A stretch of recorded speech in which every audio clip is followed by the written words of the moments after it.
안녕하세요. 드라마를 토파보는 잼잼 리뷰입니다.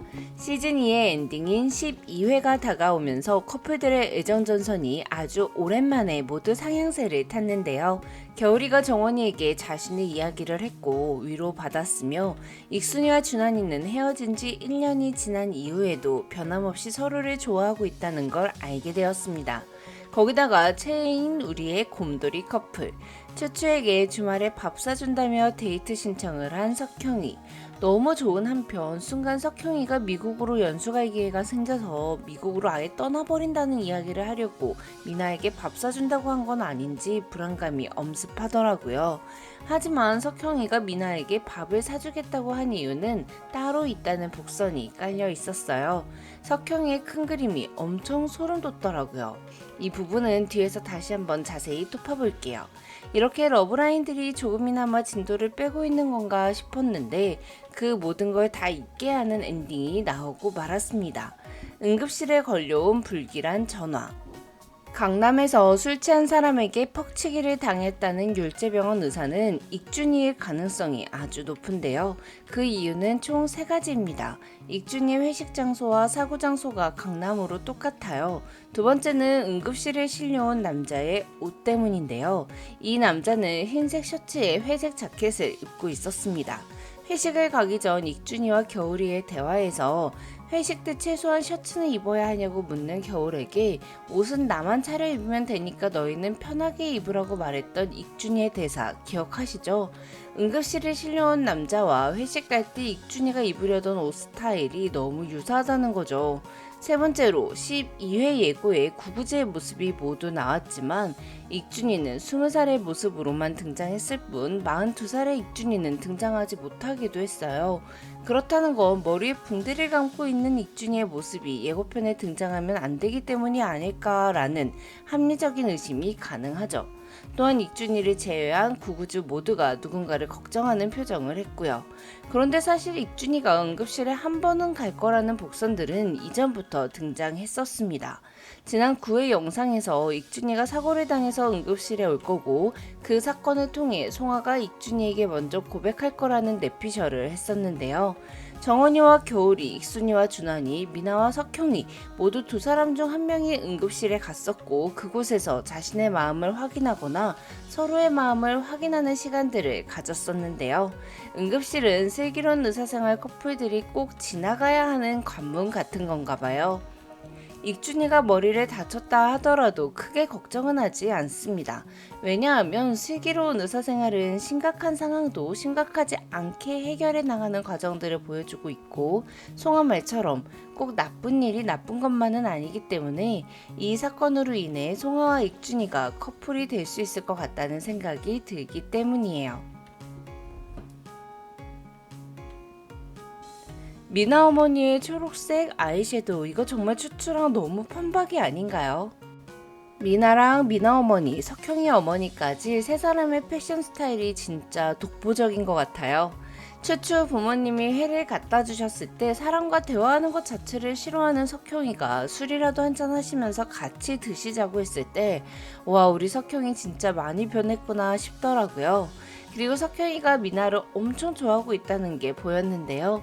소화가 안 돼서 소화제 찾고 있었다는 미나 엄마의 말을 잊지 않고 있다가 다음날 다시 돌아와 소화제를 사들이고 간 석형이.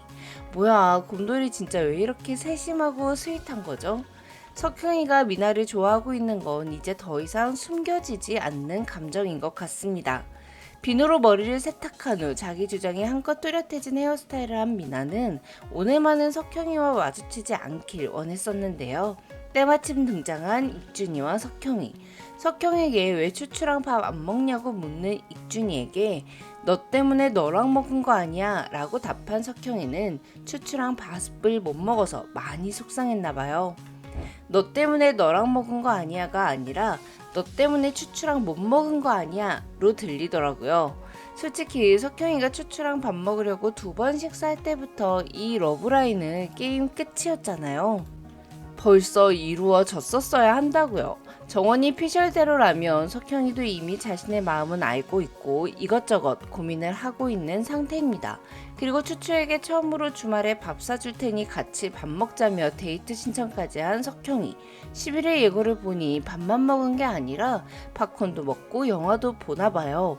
그런데 이 와중에 갑자기 미국행이라니요. 추추에게 밥 사주겠다며 주말에 만나서는 영화 보고 밥 사주고 나 미국 가니까 이제 그만 좋아해 이런 말 하려는 건 아닌가 걱정하실 수도 있을 것 같아요. 하지만 절대 걱정할 필요가 없습니다. 그 이유는 석형이 어머니에게만 미국에 갈 수도 있다라고 말한 큰 그림이 있기 때문인데요. 미나와 석형이 사이에 가장 큰 걸림돌은 지금 석형이 엄마잖아요.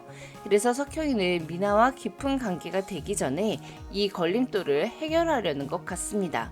석형 엄마는 로사 언니와 종수 아저씨와 식사를 하는 자리에서 석형이가 미국에 연수를 갈 기회가 생겨 신청을 해놓은 상태라 미국에 갈지도 모른다는 말을 하며 난 석형이 없으면 못 살아. 옆에 끼고는 안 살아도 주말마다 한 번씩 얼굴 보고 같이 밥 먹는 게 내 유일한 낚시라고 했습니다. 전 이 대사 듣고 식겁했어요. 며느리 입장에서 시어머니를 한 달에 한 번도 아니고 일주일에 한 번씩 만나야 하다니. 만약 정말 그렇다면 전 우리 추추 석형이한테 줄 수가 없다고요. 며느리 빼고 아들만 일주일에 한 번 보겠다는 것도 반대예요. 미나랑 석형이 둘 다 쉬는 날도 거의 없는데 두 사람이 함께 보낼 시간도 적은데 그 사이에 시어머니가 끼다니요. 그건 친정엄마라도 끼면 안 되는 거잖아요. 석형이는 미국에 갈 수도 있다는 말을 정원이를 비롯한 다른 친구들에겐 하지 않고 엄마에게만 말했습니다. 그렇다는 건 아직 확정이 안 돼서 친구들에게 말을 안 했을 수도 있지만 굳이 말을 안 해도 되는 가짜 사실이기 때문일 수도 있습니다. 그리고 석형 엄마는 로사 언니에게 어떻게 석형이를 잡을 수 있는 방법이 없을까라고 묻습니다. 로사 언니가 겨울이에게 부탁해서 정원이 신고되지 않게 했던 거 기억하시죠? 로사 언니는 석형 엄마의 질문에 즉답을 하진 않았지만 자신의 경험을 살려 석형이가 한국에 남고 싶어 할 만한 이유를 만드는 게 좋지 않을까? 설령 좋아하는 사람이라던가 뭐 이런 조언을 해줄 것 같아요. 미나의 존재가 석형이를 한국에 남도록 할 수 있다면 석형 엄마의 마음도 좀 누그러들겠죠. 조커가 됐던 석형 엄마는 미나를 보며 쟤만 아니면 된다고 했었는데요. 석형이가 미나 때문에 한국에 남게 되면 쟤 아니면 안 된다가 되니까 완전 전세 역전인 거죠. 처음에는 석형이가 미나에게 같이 미국으로 가자고 할 것 같았거든요. 그렇게 되면 일단 석형 엄마의 손길에서 조금이나마 자유로워질 수 있으니까요.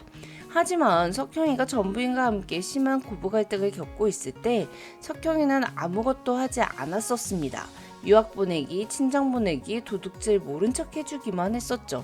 하지만 신혜를 시어머니를 피해 유학을 보내려 했다가 석형 엄마가 신혜 엄마에게 전화를 해 너 딸 유학을 왜 내 아들 돈으로 하냐는 말까지 들었었단 말이에요. 즉 석형이는 이제 알고 있어요.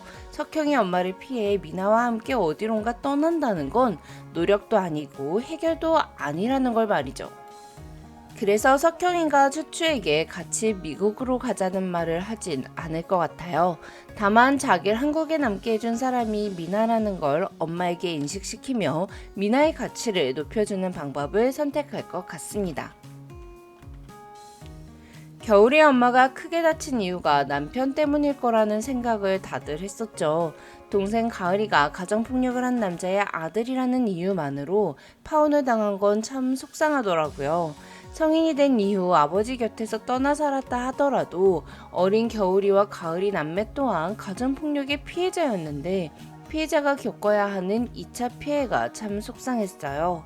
가정폭력범 아버지 밑에서 자란 아들이 뭘 배웠겠어 라는 찝찝함 때문에 파혼을 하는 것이 아니라 정원이가 겨울이의 이야기를 들은 이후 자책하지 말라며 위로해준 것처럼 가을이의 여자친구가 그리고 그녀의 부모님들이 가을이를 조금 더 안쓰럽게 여겨줬다면 더 좋았을 텐데 참 아쉽습니다.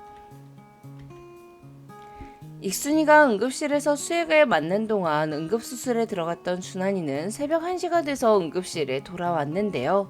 이미 익순이는 돌아가고 난 이후였습니다. 텅 빈 침대를 본 이후에야 확인한 핸드폰에는 늦지 않게 꼭 먼저 연락하겠다는 익순이의 메시지가 남겨져 있었는데요. 그런데 이때가 4월 18일 일요일이었는데 5월 6일 목요일이나 돼서 문자를 보낸 익순이. 진짜 그동안 우리 준환이 먼저 연락하고 싶어도 참고 또 참았다고요.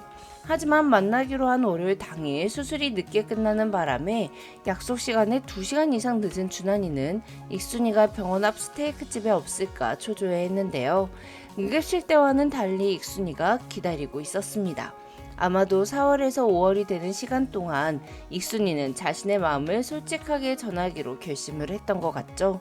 오빠를 좋아하는 자기 마음 잘 정리하겠다는 익순이에게 앞으로 우연으로 만날 때마다 아무렇지 않게 널 볼 수 없다는 준환이의 대사로 두 사람의 만남 장면은 끝이 났는데요. 과연 두 사람은 어떻게 될지 전 그럼 10회 두 번째 리뷰로 찾아뵐게요. 지금까지 드라마를 톱파보는 잼잼 리뷰였습니다. 감사합니다.